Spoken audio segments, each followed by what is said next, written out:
Welcome to a bonus episode of Sista Brunch. Today we are so thrilled to be collaborating with Black Girls Film Camp again. Yes, you can, yes, and with Girl Wonder. So both of these are inspiring organizations dedicated to empowering young Black girls through filmmaking and storytelling.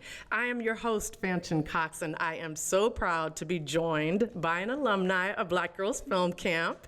My co-host for this episode is Addison Belhomme. Hi, everyone.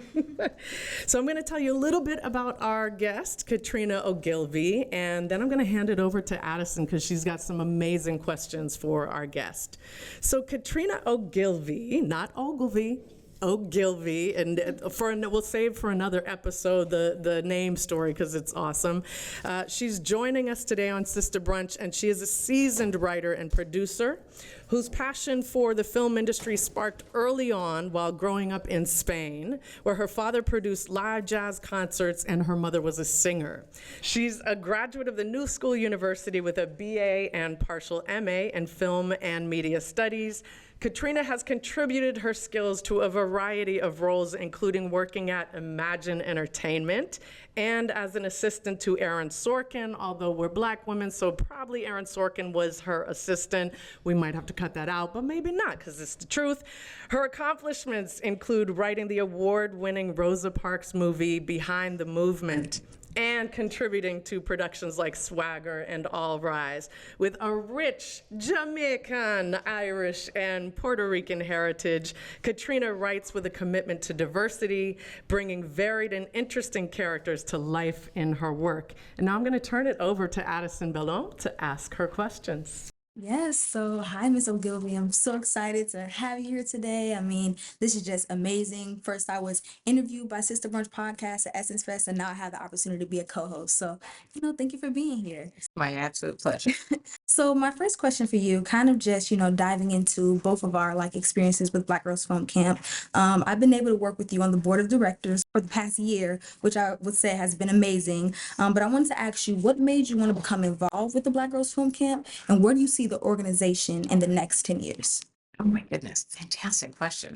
Well, I'm very thrilled to be here and see you in person, which is lovely. Finally. I was brought in by my old producer and very good friend, Karen Peterkin, who actually we developed and created Behind the Movement together. And it actually launched my career. And so whatever Karen wants, Karen gets.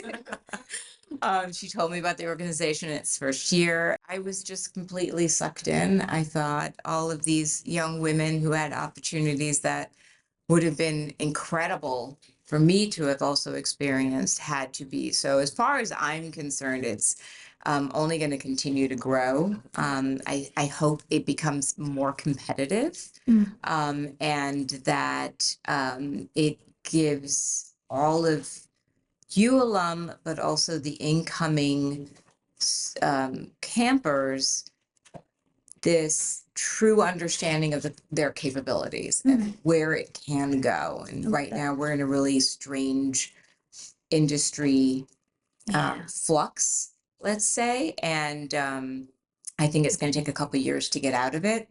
And I'm excited that once we do, we will have more seasoned filmmakers like yourself who are out there and have been working on your craft and really contributing to storytelling.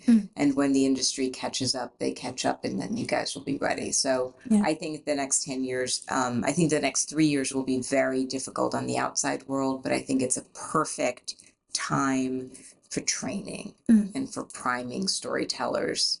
And when things open up again, there's going to be a lot more material and a lot more voices that will be camera ready and on both sides of the camera. So that's what I'm feeling. I love that. I mean, BGFC is getting bigger and bigger every year. We're in our fourth year right now, and just all the things that they're putting together, I can definitely see that growth in the future and how much of an impact it's going to have on us young Black girl filmmakers. So that answer was awesome.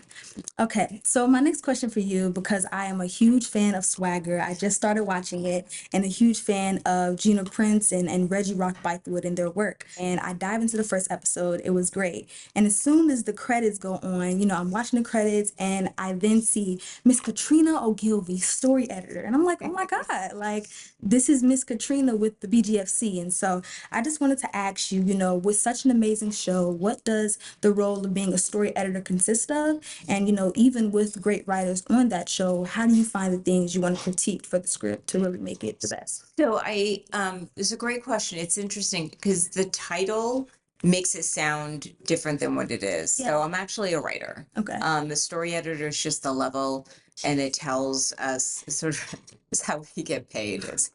It's really just a pay scale. Gotcha. So there's co-producers. You'll see a co-producer. Actually, that co-producer is a writer. There might be an executive producer. That executive producer would also be a writer. So we had a team of 10. So I was a writer on the show.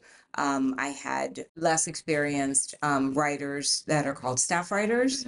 And so we have this range of titles, but everyone's a writer and we all contribute. Yeah. And Swagger was an incredible experience. Reggie and Gina. I know. Yeah. Me too. Reggie and Gina have actually been old friends of mine for many years. Our youngest sons, Toussaint, their son Toussaint, my son Kai, were in preschool together. And we lived in Encino, and we just knew each other and in passing. And then I hadn't seen Reggie or Gina in years, and this opportunity came up, and Reggie was looking for a playwright, and I had written this little play, and he remembered it, and he wanted filmmaking, storytelling writers as well as television, and so I do have to say. You said this little play, and this is Black Girls Film Camp. We're not even going to let you get away with that. Nothing we do is little. Everything we do is big. You want to tell us a little bit about the play? Oh no, the play it was just a script. It was never produced, and it was my friend Kelly Edwards sort of teased me once and or tempted me, and she asked me what a Virginia Woolf would look like for me, and I'd not written a play. I was very lucky to have spent a lot of time with August Wilson. And so sitting next to him for all those years, I was like, I'm not writing a play. But I wrote this play. It was a one act, and it was just an exercise. And it's really interesting how much work actually I've gotten from it.